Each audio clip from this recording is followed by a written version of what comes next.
Welcome to Taking a Walk, an excursion to converse, connect, and catch up at a cool location with some of the most interesting people you can find. Here's Buzz Knight. We're here in beautiful Hudson Valley, New York, in the town of Rhinebeck, and I'm so excited to be taking a walk with the awesome Peter Himmelman, Emmy and Grammy-nominated songwriter, author, artist, founder, and one of the coolest people I can't wait to meet up with to take a walk. Well, Peter, I am so excited to meet you, and I'm so excited to be taking a walk with you. It's a good day for a walk. It's I wouldn't say it's frosty. I'd say it's bracing. I'm trying to get these donkeys' attention. There's a mother and daughter donkey set up. I don't have a carrot with me, but sometimes she'll come without a carrot. I'll sing her a song. Hey, donkey, what's going on? Tan and brown donkey. Could be too early in the morning. That song didn't seem to really excite her. We'll move on. They didn't have their coffee. The song was good. No, they didn't have the coffee. I think sometimes the coffee is the key, especially for the donkeys, right? Yeah, they need something. Thing about donkeys is, just like they say, just like the stereotype, they're stubborn. You can't really call them or boss them around. They're also very intelligent, and they also need to have, if you buy a donkey, you need to buy two, because they get really lonesome. Well, Peter, I am so glad to meet you, and so excited that we're taking a walk. Thank you so much for the time. Well, it's my pleasure. It's a beautiful day. I mean, I was prepared for downpour, sleet, hail. Reminds me, too, when I once read one of these books that people read in the bathroom. Yep. It's one of these, it was called Wisdom for Men. And I'm like, well, this is, you're in the bathroom, you've got time. And, well, what's this all about? And it was not so great. But there was one thing that caught me, and it changed my entire life. Just one little thing. There's no such thing as bad weather, only different types of weather. And all the weather is good. So sometimes you say, well, it's a crappy day out. No, it's really not. Is a gray, silvery sky that much worse than a sunny sky? No. So it's made me open up to whatever the day brings just a bit. So how do you use taking a walk to help you in a creative process, or just how to start the day off? Yeah, I walk a lot, aside from other physical activities. Just, walking is, well, first of all, I think I have a tendency, like a lot of people these days, to kind of be completely lost in my intellect. But there's something about the visceral part of our being, the temporal part of our being, that gets into the picture, as it naturally should when you're walking. And that actually influences the thoughts. It kind of calms them down and makes things a little bit more clear. Think of things that you wouldn't think of otherwise. It's almost like Jane's Addiction in the shower thinking. I always like that song, because everyone does it. That has to do with the idea of, at least the concept of why it is that people have thoughts in the shower. It's not often, it's not uncommon, but it's not often that we're nude and have this warm water falling on our bodies. It causes a differentiation in experience, and therefore a differentiation in our thought process. I was thinking of two things for me personally that interfere with taking a walk. I don't know if this resonates with you. One is you're off on that walk, and then suddenly you discover, oh my God, I got this pebble in my shoes. I had a pebble in my shoe this morning. Well, I mean, you got lace-up shoes, so that's different. I just got a boot and I kicked it off. And then the other one, the dreaded, the sock that's misbehaving. Yeah. Now, here's what my experience with the misbehaving sock, which I had this morning as well. It usually lasts only about a minute and a half. it calms down very quickly. Let's see, we can walk over the pond and see. This is where this morning there's this semi-mythical creature, although it's real. Just gives the illusion of being mythical, called a blue heron, which alighted here on this pond. There it is. Oh, yeah. That's the other one. Look at that. There were two of them. Oh, my God. Yeah, see what I'm saying? Yeah. It almost looks like a pterodactyl or something. Oh, yeah. With softer feathers. Amazing. Spectacular. And you wonder, how does it get aloft? And yeah, that's it. I don't know, its pal took off about 15 minutes earlier. And when you see a sight such as that, doesn't that set the day up? It does. I mean, especially that. I always think that it's a good omen. Oh, wow. Yeah, we could make up what it is. We could just improvise. That something that feels very weighty and gray is actually can be very light and can transcend all sorts of heavy problems and things like that. And turns and looks at you and winks and blesses the whole day. I love that. I don't know that it winked, but maybe it did. I say it did. Maybe it did. Yeah, it probably winked. I say it did for sure. Wow. Yeah. So do you have a particular time of the day for you that you find your most creative time? Yeah, probably like this in the morning. I like to get going and pretty early. And sometimes I'll, have a kind of a set routine every day. Get up and, I do some prayers every day. In the morning, it takes me about 45 minutes. Then maybe I'll exercise a bit or walk. And then I get to work. I answer, letters and emails and write a bit, strum a guitar. It's kind of like a fireman, the life of a musician or artist. There's a lot of sitting around, eating chicken, waiting. When the fire bell goes off, maybe that's analogous to a gig, or you have to deliver a song or write a song, then you're on it. But there's a lot of, I wouldn't say it's just kind of wasted time, but it's time spent in thought. And in some ways, because people have such harried lives, they almost count on, well, what is the report from an artist who has in her life time to reflect? This is her vocation. And they almost do that kind of work of reflecting for us. It's a gift, right? Yeah, I mean, it's an expensive gift, too. I mean, because, there are other opportunities, I suppose, for people with jobs that have more security or pay more. It's not for everybody. It's not for the faint of heart, I don't think. When you got back after all the break from, I won't even say the word, but that thing that kept us off the grid, when you came back to those first performances, I know you had one at City Winery as an example. How did that feel? Can you describe that? Yeah, I mean, there was just been a few of them.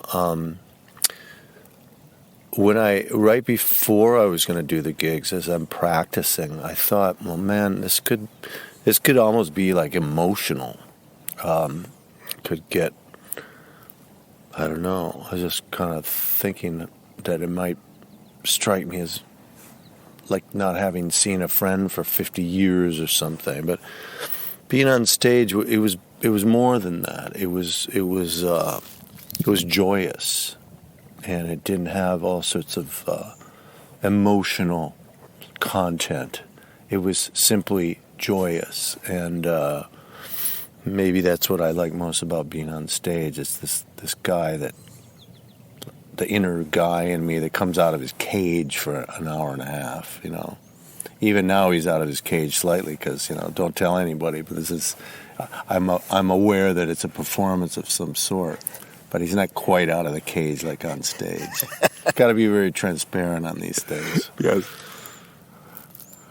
But the thing about music, and I'm not a musician, I just love music, but the thing about music that is so incredible is its unifying spirit, its ability to lift you up, its ability to touch you.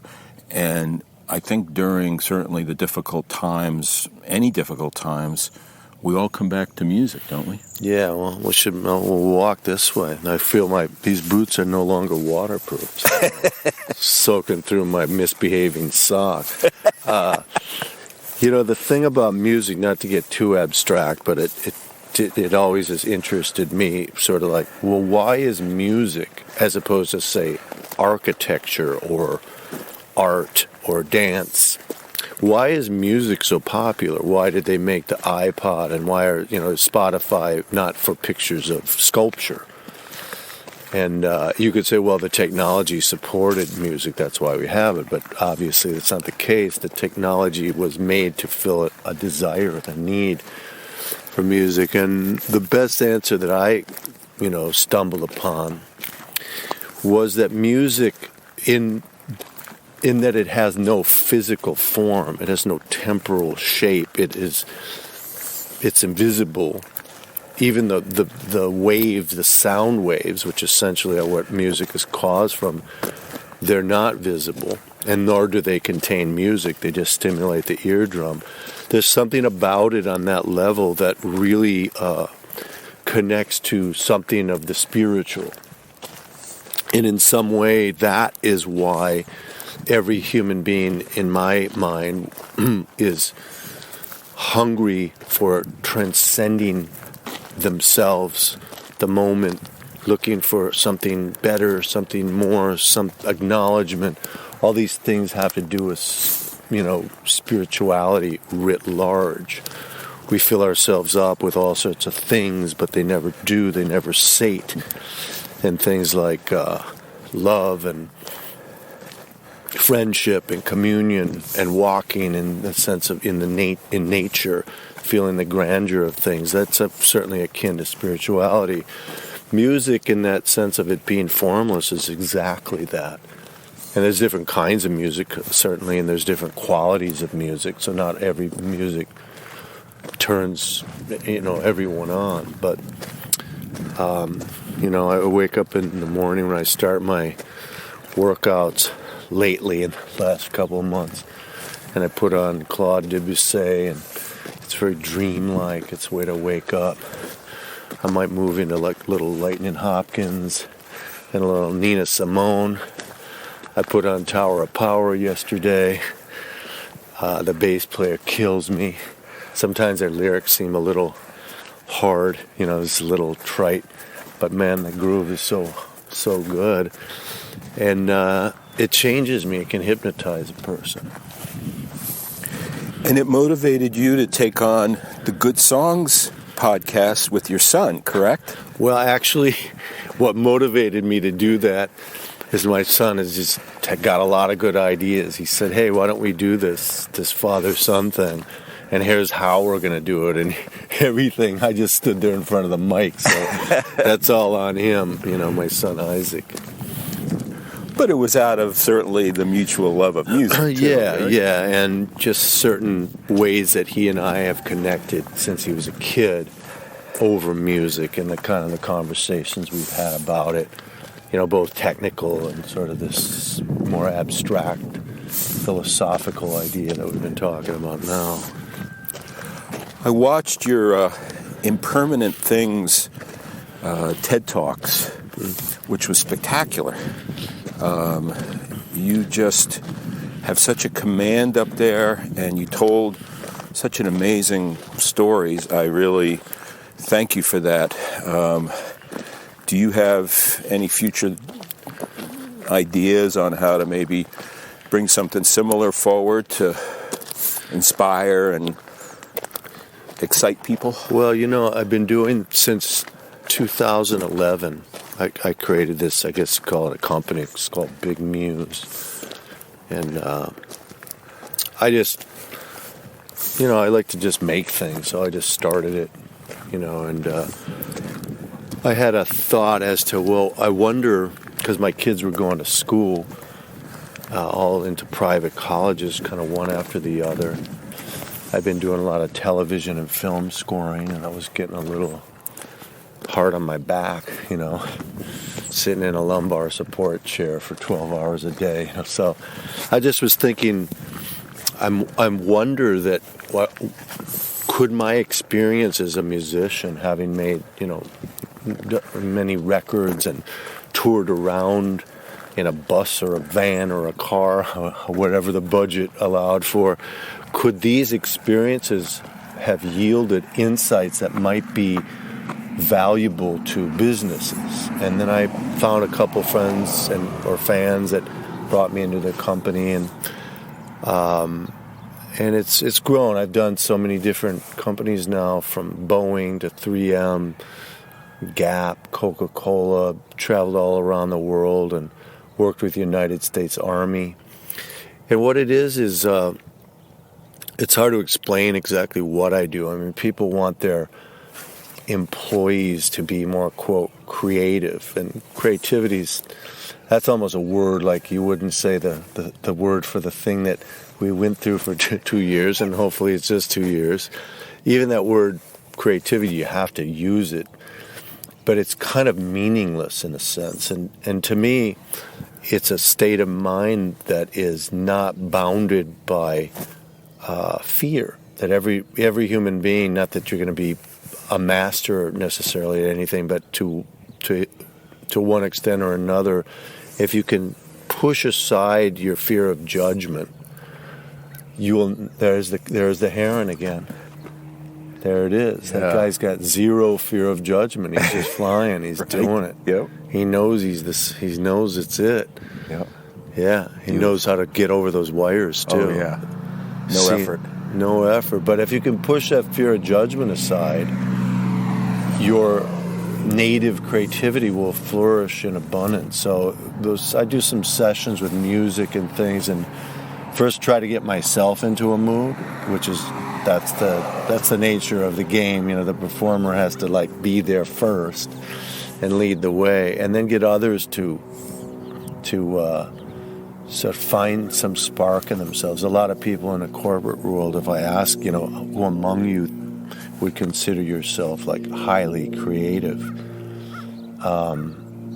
they often think of people that are creative as people in the arts. And I do try to make a point that people in the, quote, arts are often in a very uncreative phase, too, where they're repeating what they've done over and over. So every human being can consider themselves, potentially super creative. And while there's not a lot of hands raised in the beginning of the session, I feel I'm highly creative. At the end of the session, sometimes I'll ask, has there been a change? And most of the people are raising their hands. It's gratifying to me. And the sessions can be pretty funny and super emotional. And, when we're playing live and together, I come with a band, and it's pretty exciting stuff. I think now more than ever, it seems there's a need for what Big Muse offers. I think people are down these days in the workforce. Yeah, I mean, look, people are... the attrition rate is high. People are leaving their jobs, and I could totally understand why. They're looking for something better, more meaningful. They're looking at the clock and saying, how much time do I have here, and do I want to be doing this? I mean, I think I was always doing pretty much exactly... Should we walk the road? Sure. I thought I was always, we'll walk on this side just for safety in case giant trucks come around. I thought I was always doing pretty much what I wanted to do. And then if it got a little stultifying, I moved on. I also think there must be something to the magic of collaboration around music that leads to workforces understanding the collaborative process as well. Yeah, is that right? It's totally identical. I mean, along my journey, because I never went to school, I never went to college, I did get, somebody offered me a fellowship to study at Kellogg School of Management at the University, Northwestern University. I was like, I don't know, it's going to be weird. I don't know the terms, ROI and all this business stuff. But it was really one of the highlights of my, the last decade, perhaps. And what I learned there is that everything that they're teaching, leadership, innovation, resilience, all that stuff we learn in a van, as kids touring around the Midwest. There's nothing that they were, except for some economics courses and things like that, but most of it was what we already kind of knew. And in a sense that you could say, well, you didn't really learn anything, but the learning there was more of a sense of confirmation, which is pretty important. It's just stuff that you know and that you've kind of already been through, even though it has another name. Yeah, sometimes labels are just, thrown out there, and the true story really is, leading life, right? Right. I mean, the label can be misleading, mislabeling, confining, constricting. So in closing, what are you looking forward to about 2022? Well, I have a grandchild now, so that's changed a lot. And, one thing we learned over the past, couple years is not that any of us didn't think family was important, but it certainly shined a light on, how important it can be. So spending time with family, I have a second book that I've finished. I got a note from my editor today that, she's like, I think we're done. I think my work is done. And I had started that book about creativity. And I wrote another book in 2017 called Let Me Out. I wanted a follow-up. And the first notes that she had given me, this great editor, she said, look, I've been through the Let Me Out. I've been through this book. It's not about creativity. It's about spirituality, which was part of the reason it was taking me so long to finish. You have to kind of admit to what it is. So that's, I guess, called right now Grow, Gratitude, Reverence, Openness, and Will, the 4 essential elements of spiritual courage. And it's a lot about what I think about, and it's a lot about what I talk about in my big Muse sessions, and it's kind of a lot about what I write about in all my songs through 3 decades. Boy, that sounds like, first of all, finishing a book, something to be proud of. Hey, yeah, the books, it's not a record album, which, like you plan in a couple, I can do that. This is a big bear, Yeah, so congratulations on that, and I'm sure 2022 is going to take you to many other different places as part of your journey, but I really am tremendously grateful for you welcoming me here and taking a walk. My pleasure, Buzz. Taking a Walk with Buzz Knight is available on Spotify, Apple Podcasts, or wherever you get your podcasts.